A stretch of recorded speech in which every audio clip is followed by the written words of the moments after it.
Un patriota y un hombre de gustos exquisitos. Tengo un plan. Steinway e hijos. Es de mis hermanos mayores en los Estados Unidos. Siempre me ha traído buena suerte. He pensado un nuevo producto. Haremos salsa de tomate. Solo soy culpable de dirigir una empresa de éxito. La aviación es el futuro.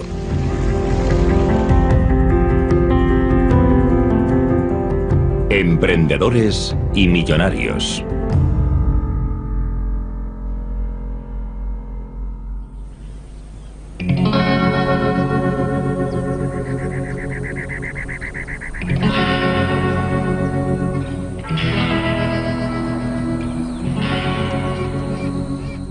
Nevada, 1993.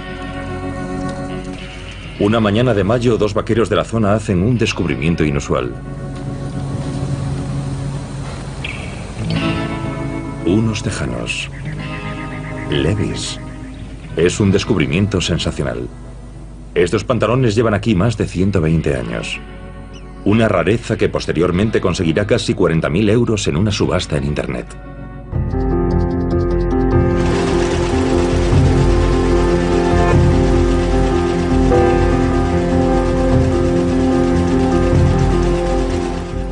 Probablemente no hay un solo continente en el mundo en el que la gente no lleve Levi's y esa pequeña etiqueta con su nombre en el bolsillo trasero.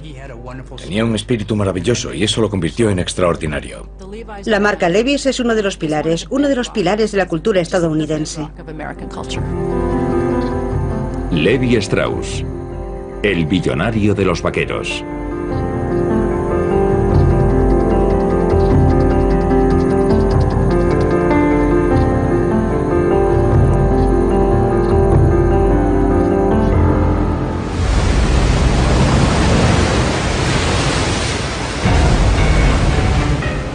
Océano Atlántico, 1847.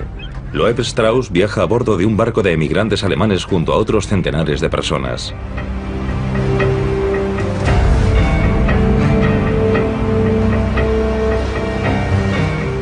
Tendrá que soportar las penalidades de este viaje durante semanas. Pero, ¿y si esta aventura acabase siendo un error desastroso?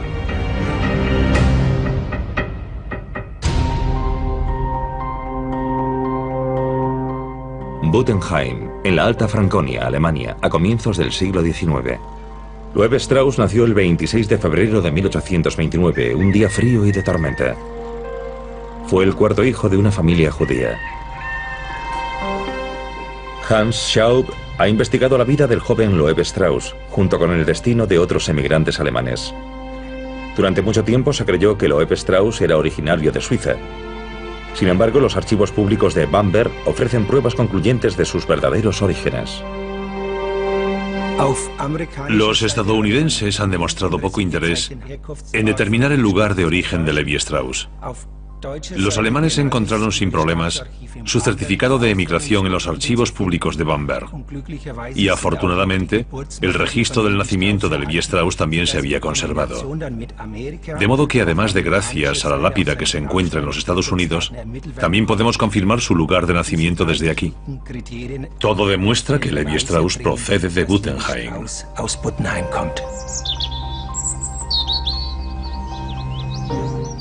Esta es la casa en la que nació Levi Strauss. Sobre 1830, 170 de los 840 habitantes de Buttenheim pertenecen a la comunidad judía, entre ellos la familia Strauss.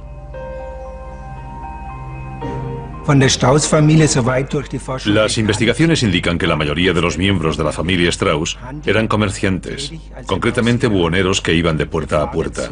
El padre de Levi recorría toda la región intentando vender prendas de mercería y mantenía a su familia con lo que obtenía de esas ventas. El padre de Loeb, Hirsch Strauss, solo podía trabajar como vendedor, de acuerdo con la ley bávara de regulación de los judíos. Los ingresos apenas son suficientes para sobrevivir. A los 65 años todavía tiene que viajar de pueblo en pueblo. Su hijo de 16 años, Loeb, le acompaña en su arduo viaje. Muchos judíos eran tratantes de caballos, buhoneros y tenderos. Este tipo de profesiones estaban desapareciendo debido a la industrialización. Y había más jóvenes judíos que empleos a su alcance.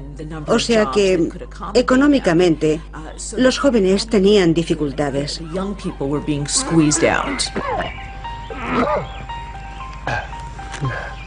Las caminatas diarias y los problemas de salud fueron pasando factura a Hirsch Strauss.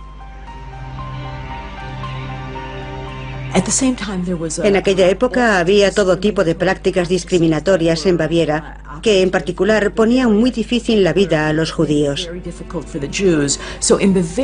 En Baviera, en cada localidad había algo llamado matricial, que era una lista de los judíos a los que se permitía vivir en la ciudad y que podían casarse y formar una familia.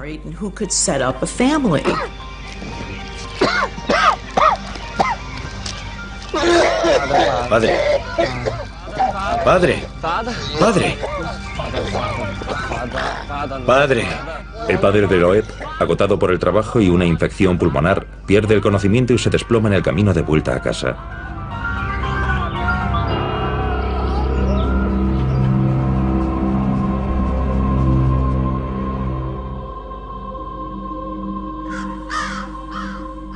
Hirsch Strauss muere en mayo de 1845. En una colina alejada de la ciudad en el cementerio judío, su familia y el rabino local le dan sepultura.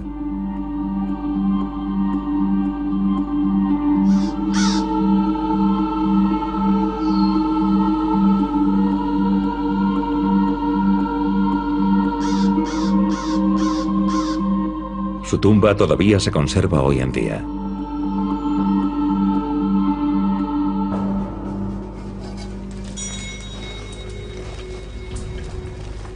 ¿Has comido bastante?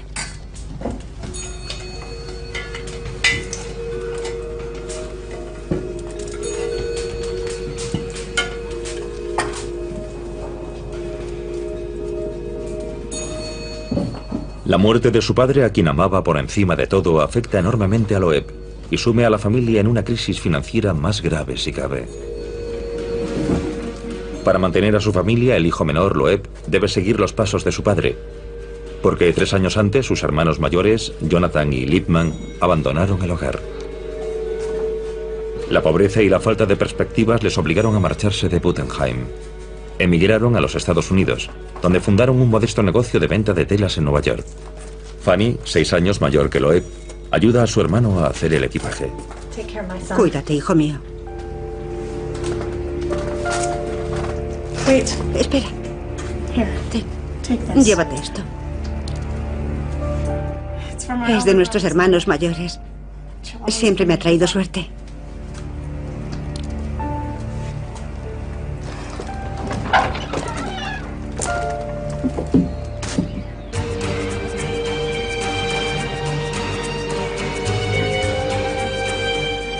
Loeb sucede a su padre 3 meses después de su trágica muerte. Recorre la zona de Buttenheim como buhonero 6 días a la semana.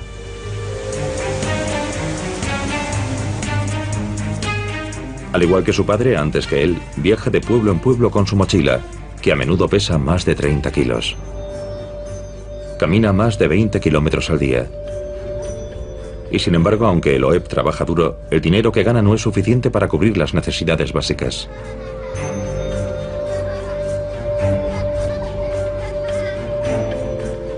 Solo puede soñar con una infancia feliz.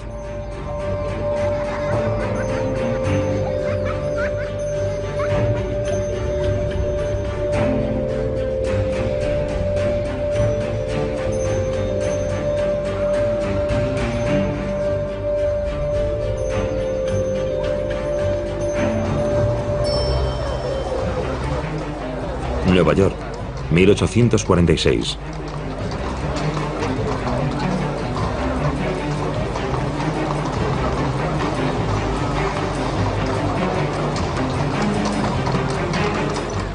Los hermanos mayores de Loeb, que viven aquí desde hace más de 4 años, piensan a menudo en la familia que han dejado en Buttenheim. En numerosas cartas el hermano mayor les anima a unirse a ellos.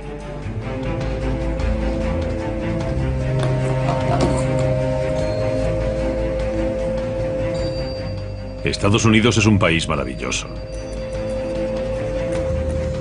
Se puede lograr el éxito cuidando bien del negocio y trabajando duro, aunque nuestros ingresos son modestos. Escuchad, escuchad. Es de nuestros hermanos. Y no hay leyes hostiles a los judíos. Somos muy felices. Y somos más y más felices cada día que pasa. Incluso hemos ahorrado algún dinero. Sed valientes y seguidnos. Un fuerte abrazo de Jonathan y Liebman. La madre de Fanny y Loeb es escéptica. En los Estados Unidos a nadie le importaba nada. Las sinagogas podían hacer lo que quisieran. El gobierno no pretendía de ningún modo regular o controlar la vida interior de los judíos. Los judíos decidían lo que ellos querían.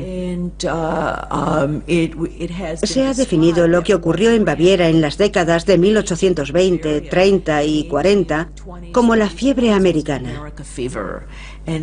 Los judíos jóvenes ardían en deseos de ir a los Estados Unidos y cuanto más pobres eran, más atractiva era la opción de los Estados Unidos.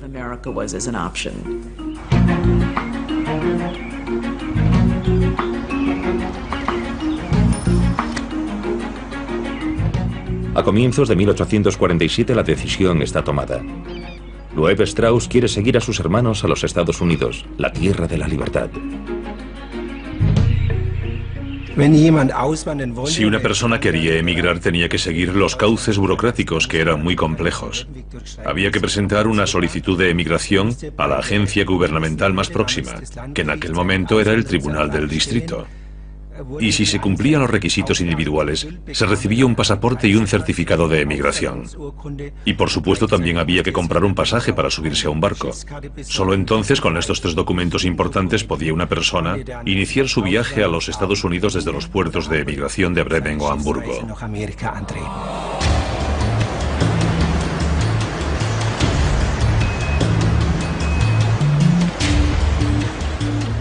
La esperanza de una vida nueva y mejor hace que cada vez más personas se embarquen en los veleros.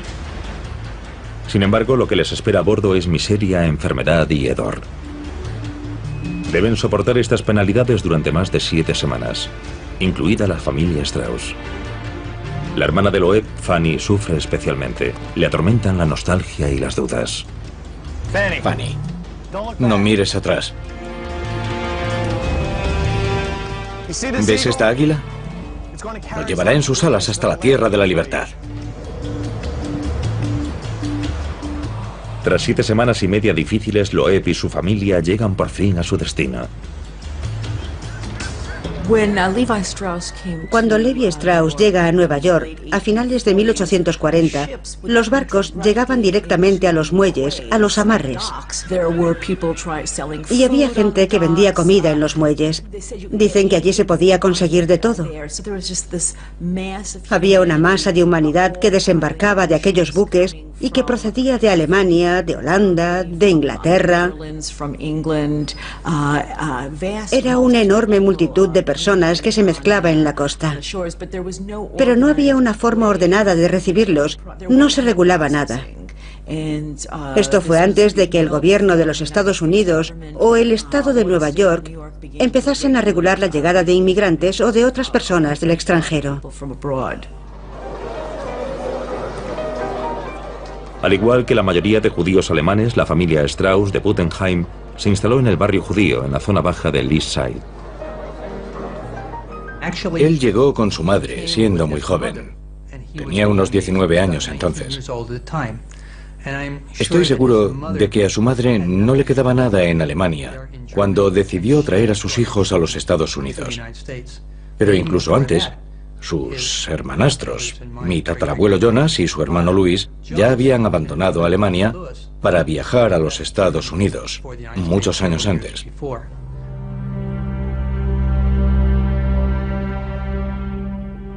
Loeb, su madre y su hermana Fanny se alojan con sus hermanastros Liebman y Jonathan.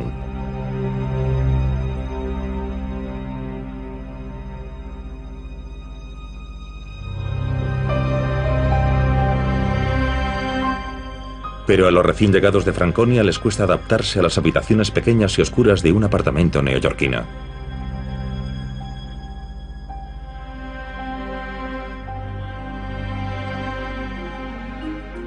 La mayoría de los emigrantes no judíos de Alemania se instalaron en la pequeña Alemania. En esta época, Nueva York es un enclave alemán con más de 600.000 inmigrantes alemanes. Solo Berlín y Viena tienen más residentes alemanes en esa época. Los hermanos Strauss viven y trabajan muy cerca, en la zona sudeste de Manhattan. El patrón que siguió Levi Strauss, que siguió toda su familia, de que los hermanos mayores llegasen primero, empezasen de cero y que entonces, unos años después, abriesen una pequeña tienda y tuviesen dinero suficiente para traer a su hermano, era la norma. Loeb empieza a trabajar enseguida para sus hermanos y aprende a ser vendedor. Hoy, fundamentalmente, son inmigrantes asiáticos los que habitan este barrio próximo a Canal Street. A mediados del siglo XIX, la ciudad está llena de inmigrantes alemanes con los que Loeb Strauss puede hablar y hacer negocios. Como la mayoría de los inmigrantes, los alemanes lo pasaron un poco mal cuando bajaron del barco, pero llegaron a los Estados Unidos con más habilidades que muchos otros inmigrantes. Eran carpinteros, pasteleros, químicos, músicos, y en cuanto aprendieron el idioma, empezaron a prosperar y crearon sus propios negocios. Incluso más de siglo y medio después, esta megaciudad sigue siendo un crisol. Innumerables personas de diferentes culturas viven aquí codo con codo. Nueva York es hoy, al igual que lo era entonces, uno de los principales centros de negocio del mundo. Aquí en Manhattan, donde las tiendas de tejanos se alinean una tras otra, Loeb Strauss comenzó su imparable ascenso para convertirse en uno de los mayores industriales de los Estados Unidos.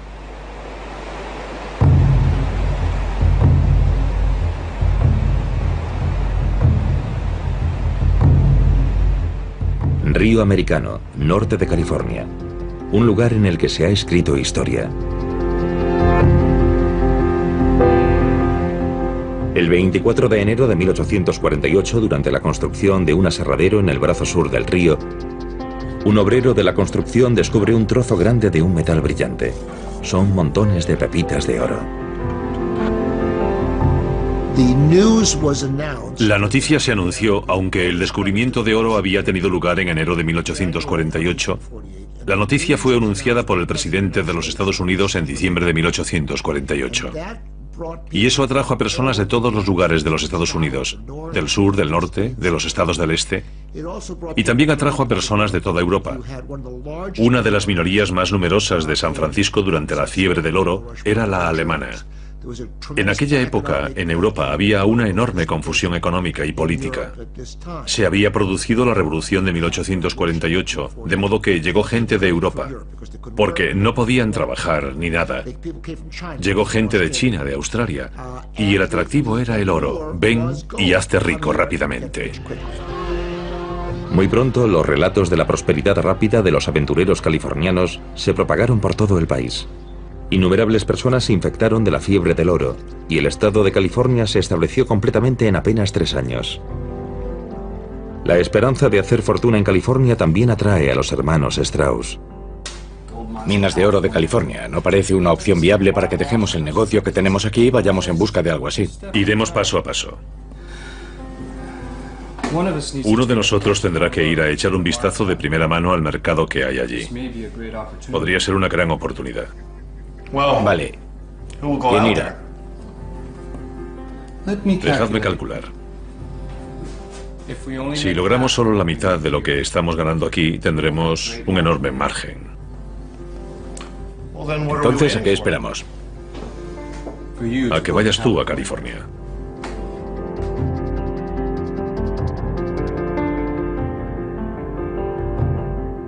Antes de viajar al oeste, Loeb Strauss se convirtió en ciudadano americano. Juró lealtad a la Constitución estadounidense y renunció al rey bávaro para siempre. Aproximadamente en la misma época empezó a hacerse llamar Levi Strauss. Para este joven que se presenta y quiere comunicarse con sus clientes, decir soy Loeb Strauss habría sido más difícil que decir soy Levi Strauss. Levi era su nombre hebreo. De modo que no pretendo decir que fuese un paso hacia la asimilación, porque él mantiene su nombre hebreo, sino que es una adaptación a las circunstancias de los Estados Unidos. El viaje a California es largo y difícil, y muchos mueren por el camino. Normalmente se reunían en Missouri, en St. Joseph, y viajaban en carretas. Podían tardar entre 6 y 9 meses. Había 3 rutas diferentes: la ruta del norte, la central y la del sur, que iban por los desiertos del suroeste. Todas eran muy difíciles. Mucha gente moría en aquella época, no de neumonía, sino de cólera, que es una enfermedad muy infecciosa y que mataba a mucha gente. Y tenían que asegurarse de cruzar las montañas de Sierra Nevada, antes de que llegasen las nieves del invierno, si no se quedaban atrapados en la nieve. Es muy peligroso. Tardaríamos el doble.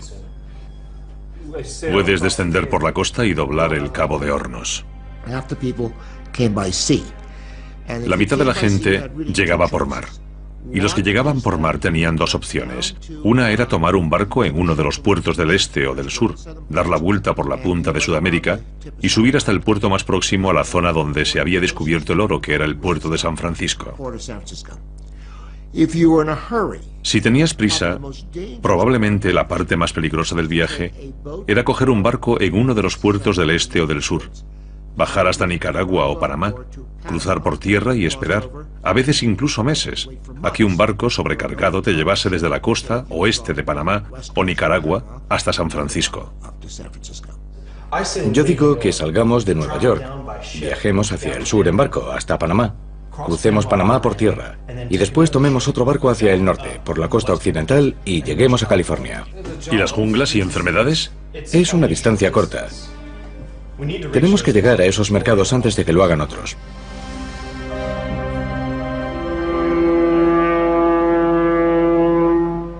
En un vapor que zarpó de Panamá, Levi Strauss llegó a San Francisco el 14 de marzo de 1853. En 1853 habían pasado 5 años desde que se había descubierto el oro. Los primeros 2 o 3 años, la ciudad había sido un caos. Habían llegado miles de personas a San Francisco, que superpoblaron la ciudad. En 1853 ya había prosperidad, ya había infraestructuras, había una situación en la que la ciudad era más o menos próspera. Pero eso cambiaría. En los años siguientes, 1854-1855, se produjo una fuerte depresión, se produjo un pánico financiero. Pero en 1853 fue un periodo en el que había montones de burdeles, montones de bares y salones. Todavía era una ciudad constituida fundamentalmente por hombres y por muy pocas mujeres. Así que todavía es la ciudad de la fiebre del oro descontrolada de 1853. Douglas Goldman lleva años realizando investigaciones genealógicas. Como descendiente le gustaría borrar los mitos que rodean a su tío tatarabuelo de una vez por todas. La historia de la empresa en sus primeros años es básicamente desconocida. Desgraciadamente, ello ha dado pie a todo tipo de fábulas. Hay cierto individuo muy imaginativo, de la primera parte del siglo XX, que fue quien empezó a inventar anécdotas interesantes. La más famosa es aquella según la cual Levi se bajó del barco con una bala de algodón Sherry Denim, o sea, denim, bajo el brazo, y tuvo una conversación ficticia, según la cual alguien le dijo: vaya, necesitamos pantalones de denim. Y que de repente empezó a hacer esos famosos pantalones. Y eso es una fábula total. Oh, what have you there that we can use? An old prospector asked. Canvas for tents, wagons and sacks. But the miner, he looked aghast. Too bad, the miner sighed. You should have brought us pants. Pants, why pants? Asked Mr. Strauss to the miner's saddening glance. La costa oeste ofrecía un lucrativo mercado para las ventas. No solo los buscadores de oro se hicieron ricos, sino también los comerciantes que se establecieron allí. Seguramente llevó cartas de presentación para otros comerciantes judíos de California que se convirtieron en sus primeros clientes. Trabajó con comerciantes que ya estaban allí, comerciantes que tenían pequeñas tiendas y que se convirtieron en sus clientes. Yo creo que así es como conoció a otras personas, cómo empezó a ampliar su base de clientes. San Francisco se convierte en el mejor lugar para el intercambio de mercancías. Con un suministro inicial de tela, seda y lona, Levi Strauss, que entonces tiene 24 años, inicia su negocio. Sabemos que apenas unas semanas después de la llegada de Levi en marzo de 1853, llegó un clipper procedente de Nueva York a San Francisco, que al parecer traía 17 paquetes de mercancía de mercería consignadas a su nombre. Y este fue su primer envío, el primer cargamento de mercancías para que las vendiese, así que pudo empezar inmediatamente nada más llegar a San Francisco. Levi Strauss se convierte en un comerciante al por mayor que suministra productos de mercería a los tenderos de las ciudades mineras. Personas como Levi Strauss ganaron dinero en algo que estaba directamente relacionado con el oro. Hubo personas que ganaron dinero con el oro y que volvieron y vivieron bastante bien. O que encontraron oro y lo perdieron, que se lo jugaron en San Francisco o cosas así. Yo no he encontrado ni una sola fortuna que se haya hecho sacando oro de los ríos o de las minas de California. El dinero se hizo con los negocios. Strauss en el negocio de la ropa, por ejemplo. O personas como abogados, médicos o de otras profesiones como herreros u otros. Así que la gente ganó mucho dinero en el oeste durante la fiebre del oro, pero muy pocos hicieron dinero de verdad en las minas de oro.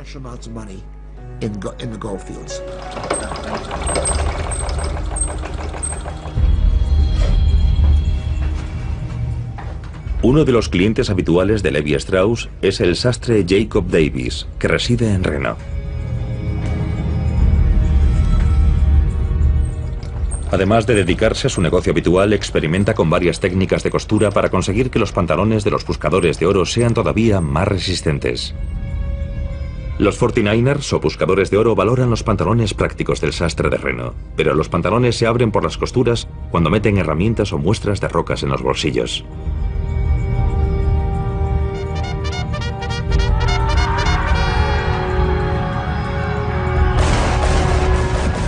En abril de 1861 comienza la Guerra Civil Americana con el ataque de los soldados de los estados del sur. La guerra civil duró exactamente 4 años, hasta abril de 1865, y en ella murieron más de 500.000 personas. El mayor número de muertos no solo de cualquier guerra que haya librado los Estados Unidos, sino de todas las guerras en las que ha combatido juntas. En aquella época murió mucha gente. California tuvo una reacción instintiva. Existía un reclutamiento forzoso por el que se obligaba a cumplir un servicio militar. El sur lo tenía, el norte lo tenía, pero no se extendía a California. De modo que California no participó realmente en la guerra civil como el resto del país. Si vas a Indiana, a Illinois, a Nueva York, si vas a Alabama o Mississippi, sientes el impacto de la guerra civil. Pero no tienes esa sensación en California. Y la razón es que California estaba a medio continente, demasiado lejos como para llevar a cabo acción militar alguna.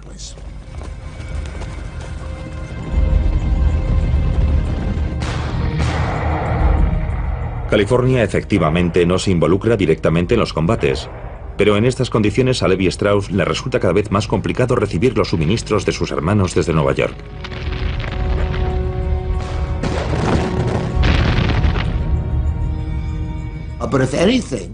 Pero además de otras cosas, la guerra civil generó una tremenda prosperidad. La guerra civil es básicamente lo que impulsó a los Estados Unidos a lo que llamamos la era industrial. Se produjo un tremendo incremento en muchos negocios, tanto mercantiles como de manufactura. Es el nacimiento de las grandes empresas. Los vencedores fueron los financieros, los fabricantes, la gente que tenía negocios y que obtuvo grandes beneficios durante la guerra civil. Y que siguió obteniendo grandes beneficios después de la guerra civil.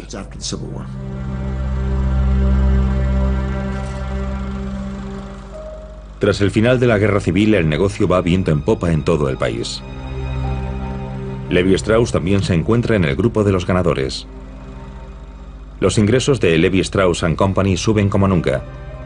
Y pronto los 4 años de vacas flacas de la guerra se convierten en cosa del pasado. Señor, Buenos días. ¿usted le llama a esto pantalones de trabajo? Sí, señora. Pues se abren en las costuras. Pero yo no se los vendí así. Tienen un enorme agujero. Pero, señora... Arréglemelos o devuélvame el dinero. Sí, señora. Las quejas de las esposas de los clientes de Jacob Davis se suceden en Reno, porque en apenas unas semanas los pantalones de sus maridos están gastados. En medio de esta crisis, al sastre se le ocurre una idea sensacional. Davis usa remaches de cobre para fijar los bolsillos y evitar que se desgarren cuando son sometidos a una deformación extrema. Es una idea genial. Sin embargo, no tiene dinero suficiente para registrar la patente. No sabemos por qué Jacob contactó con Levi para que fuese el hombre del dinero que estuviese tras el proceso de patentado. Había muchos otros comerciantes en San Francisco. Había muchos otros comerciantes que suministraban tela muy probablemente a Jacob Davis. Pero él acudió primero a Levi. Y creo que es porque Levi tenía fama de ser un hombre de negocios fuerte, un hombre de negocios ético y alguien que tenía recursos. Aunque Levi no era fabricante, Jacob pensó que podría ayudarle a iniciar esta nueva parte del negocio. Levi y Jacob tuvieron algunos problemas para conseguir la patente. Ya había patentes para remaches de zapatos y la oficina de patentes pensó que poner remaches en pantalones era lo mismo y no un invento nuevo. Pero siguieron recurriendo y al final, el 20 de mayo de 1873, Levi Strauss & Company y Jacob Davis recibieron la patente de los Estados Unidos para el refuerzo de bolsillos con remaches. Podría haberle dicho que no a Jacob Davis. Podría haberle dicho, ¿sabes? No tengo una fábrica, nunca he fabricado nada y seguiré con mis productos de mercería. Pero no hizo eso. Tuvo visión. Y ese es el tipo de visión que te convierte en un pionero. La idea del remache acabó por convertirse en una mina de oro. El auténtico inventor, Jacob Davis, se convirtió en director del negocio de Levi Strauss, que para entonces se había especializado en la fabricación de monos de trabajo. Levi Strauss y Jacob Davis empezaron a fabricar los primeros pantalones con remaches para los que usaron 2 telas diferentes. Una era un algodón muy pesado, parecido a la lona, y que es similar a la lona blanca con la que Jacob Davis hizo los primeros pantalones con remaches, que era tradicional para la ropa de trabajo. Y la otra tela era el denim. Los hombres habían usado pantalones de denim sin remaches durante décadas como ropa de trabajo. Cuando Levi y Jacob decidieron elegir una tela para fabricar estos nuevos pantalones, lo lógico era el denim. Era lo que los hombres usaban para las minas, las granjas, para trabajar con el ganado y demás. De modo que se convirtió en la tela tradicional hasta hoy. En referencia a su lugar de origen, la localidad francesa de Nîmes, el material teñido de azul añil pronto empieza a ser conocido como denim por los estadounidenses.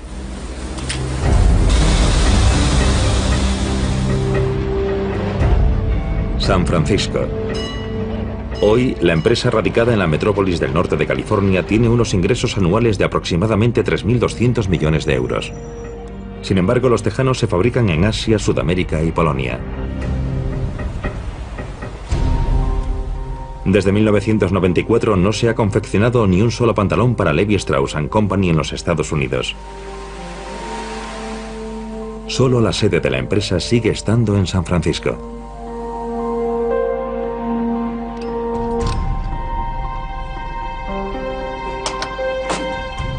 La historiadora Lynn Downey guarda los modelos más valiosos de la historia de la empresa en una caja fuerte ignífuga, por ejemplo los llamados Nevada Jeans, que fueron encontrados por azar por 2 jinetes en 1993.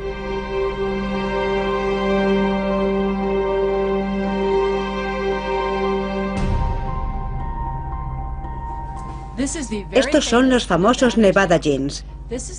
Estos son los vaqueros que compramos en eBay en 2001 por unos 36.800 euros. No son unos Levi's 501.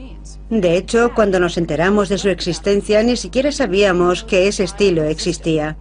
Tiene la silueta básica de unos vaqueros, pero tiene elementos de diseño específicos.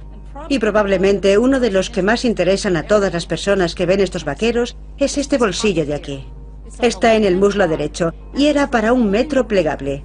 De modo que este es el pantalón que llevaría un carpintero. Los encontraron en una localidad minera de Nevada, y es que en las minas había carpinteros, así que es muy posible que su propietario fuese carpintero.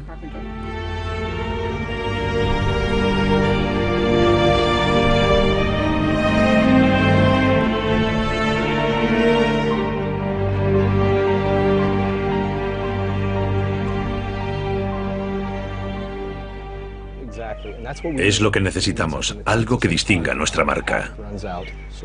Levi Strauss había otorgado a sus sobrinos puestos de responsabilidad desde muy pronto.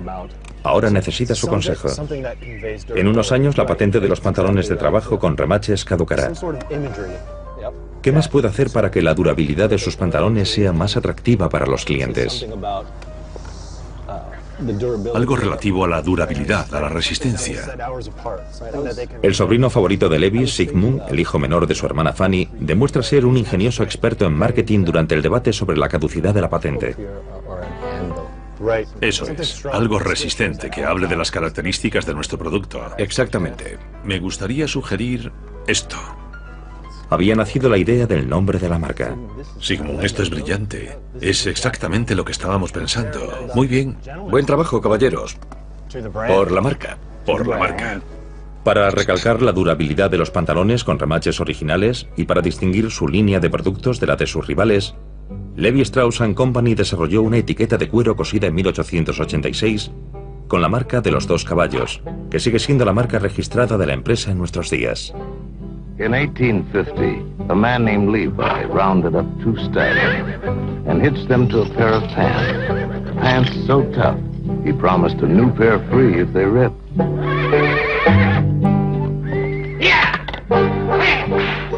To prove their fitness, he set up this unusual demonstration. And he put this symbol on the back of every pair of original blue Levi's. Básicamente los vaqueros Levi's son un producto bastante maleable. Puedes llevarlos nuevos y rígidos. Puedes hacerles todo tipo de cosas. Puedes hacerles agujeros y lavarlos miles de veces. La verdad es que es un producto de muy larga duración.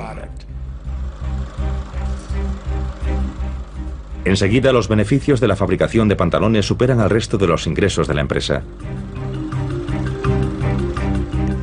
A partir de 1890, todas las prendas de ropa producidas por Levi Strauss & Company llevan una numeración consecutiva sistemática.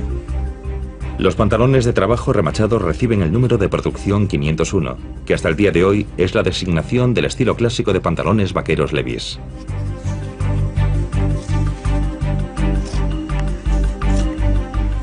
La fuerza del producto está en su fidelidad a la forma original. La línea 501 no está sometida a los dictados de la moda. Hoy en día siguen produciéndose según el patrón original y sugieren a su portador independencia, libertad y el estilo de vida americano. Debido al aumento de la demanda de monos remachados, se abre otra fábrica. Jacob Davis se convierte en gerente de la empresa, mientras que Levi Strauss continúa encargándose del apartado mercantil del negocio.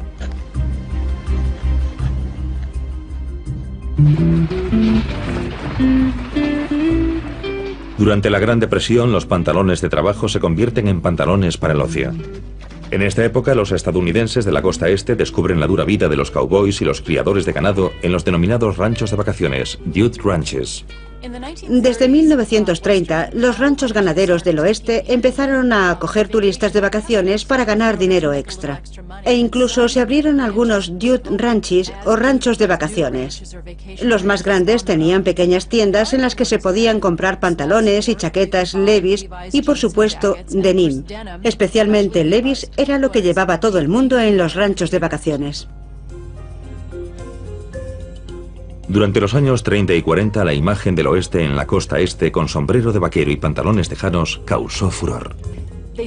En Europa y Asia empezaron como una moda, pero en los Estados Unidos no se ha percibido como una moda hasta hace muy poco, porque el mundo del denim ha cambiado mucho y los vaqueros básicos 501 ahora pueden ser una moda.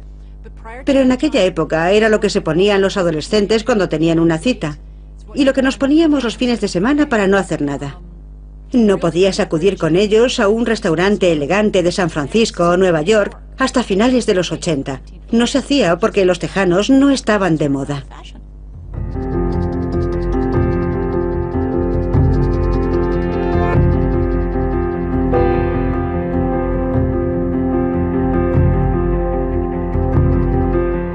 El paso de los vaqueros Levi's de pantalones de trabajo a producto de moda es único.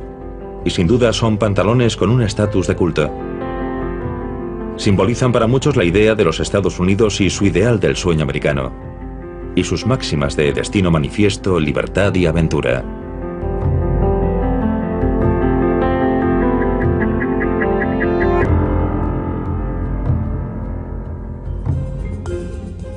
A medida que el fundador de la empresa, Levi Strauss, va envejeciendo, disfruta de una popularidad cada vez mayor entre sus empleados. A sus empleados se les decía que no le llamasen señor Strauss, sino que le llamasen Levi. Y para mí es muy inusual ser tan informal con los empleados.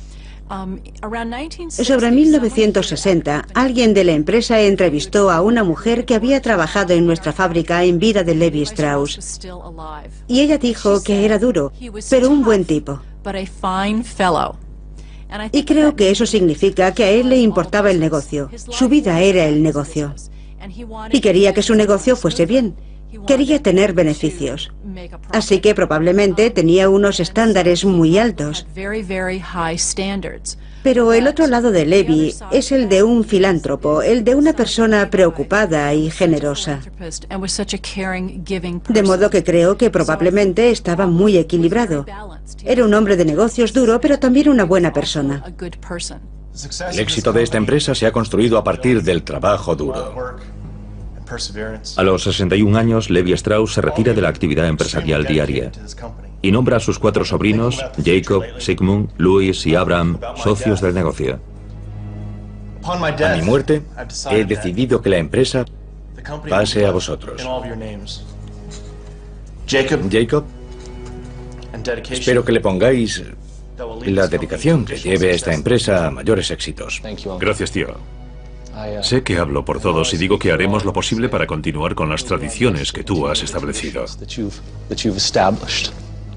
Tenéis toda mi confianza.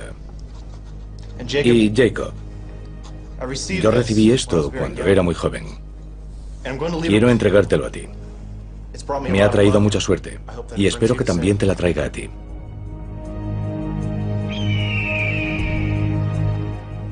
Gracias, tío. Levi estaba muy involucrado en la comunidad judía. Era miembro de la congregación de Emmanuel en San Francisco y contribuyó con mucho dinero a una variedad de organizaciones diferentes, como la Asociación de Orfanatos Hebreos y muchas organizaciones judías de la época. Además, concedió becas a alumnos de la Universidad de California, Berkeley, además de hacer donaciones también a muchas otras instituciones.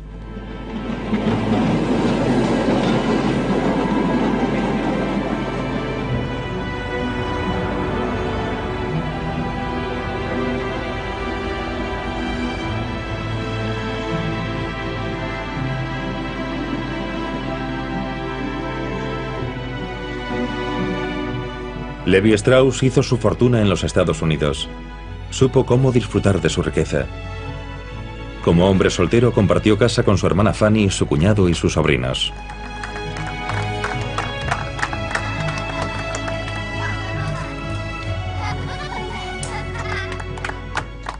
Gracias, gracias.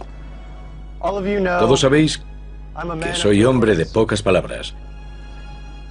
Y no puedo expresar cuánto significa para mí veros a todos, amigos y familia, hoy aquí. Así que por este día y por muchos más. ¡Salud! Y por Fanny. Por Fanny. Fanny y Levi estaban muy unidos. Tenían una amistad y una relación muy estrecha. Él vivió con Fanny a medida que fue envejeciendo durante muchos años, y con los Stern durante muchos años, y estoy seguro de que ella le apoyó mucho.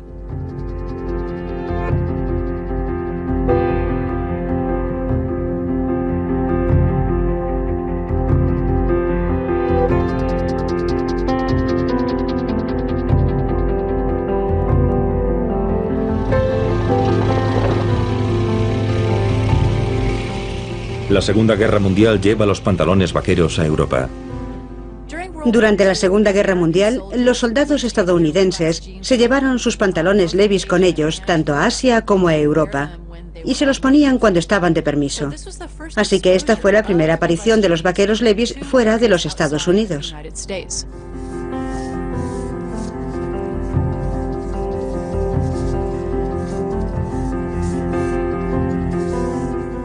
En 1943, durante la Segunda Guerra Mundial, la empresa registró una nueva marca.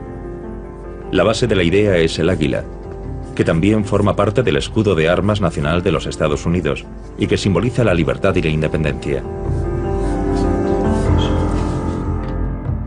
El diseño bordado, que recuerda el aletear de las alas de un águila, va bordado en los bolsillos traseros de los vaqueros.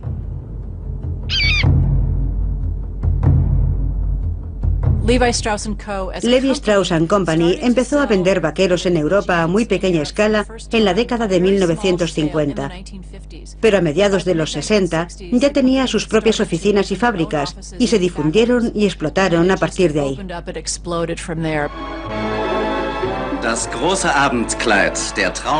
La cuestión fundamental para los jóvenes de Europa Occidental en la década de los 60 es: ¿enaguas o vaqueros?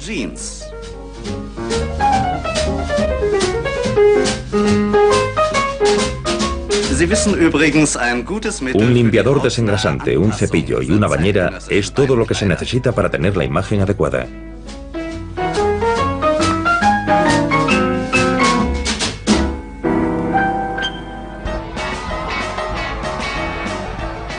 Los tejanos ceñidos se convierten en un símbolo visible contra el esnovismo de la clase media.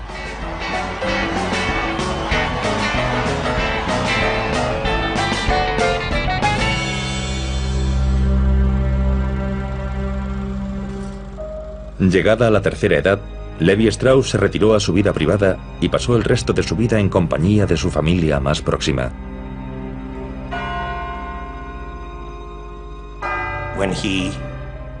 Cuando murió, las banderas de la ciudad ondearon a media asta en su honor.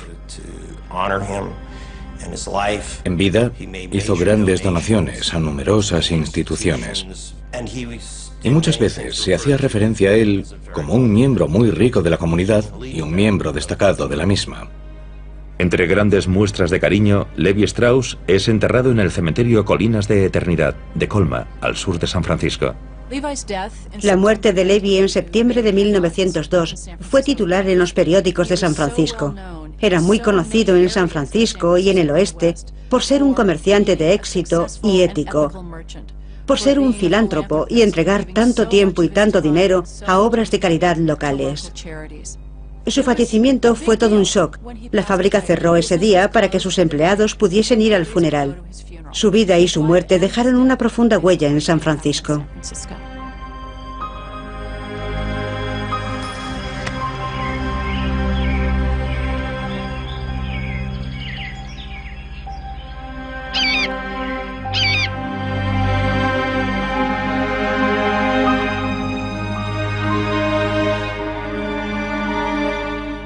Cuatro años después, el 18 de abril de 1906, la empresa sufría una nueva sacudida, esta vez por un terremoto. 3.000 personas perdieron la vida en total. El terremoto de 1906 fue un desastre. La población de San Francisco en 1906 era de unas 400.000 personas. De ellas, 250.000 perdieron su hogar. Prácticamente todo el distrito comercial quedó arrasado, de modo que Levi Strauss y el resto de las empresas de San Francisco perdieron la capacidad de hacer negocio durante una temporada. La sede de la empresa sobrevivió al terremoto. Muchos edificios de San Francisco sobrevivieron al terremoto, pero no sobrevivieron a los incendios. Hubo 3 días de incendios y la sede de Levi Strauss & Company en Batter Street se desplomó y ardió el primer día de los incendios. Él dejó el negocio a sus 4 sobrinos, Jacob, Sigmund, Louis y Abraham Stern, los hijos de su hermana Fanny. Estos hombres continuaron con el negocio a la muerte de su tío, y entonces, cuando todo quedó destruido, podrían no haberlo reconstruido, eran ricos, podrían haberse marchado a casa, pero no lo hicieron. Reconstruyeron el negocio desde los cimientos y empezaron de cero. Reconstruyeron la empresa y empezaron a confeccionar vaqueros de nuevo y a vender productos de mercería. Y continuaron el negocio con el nombre de su tío, Levi Strauss & Company.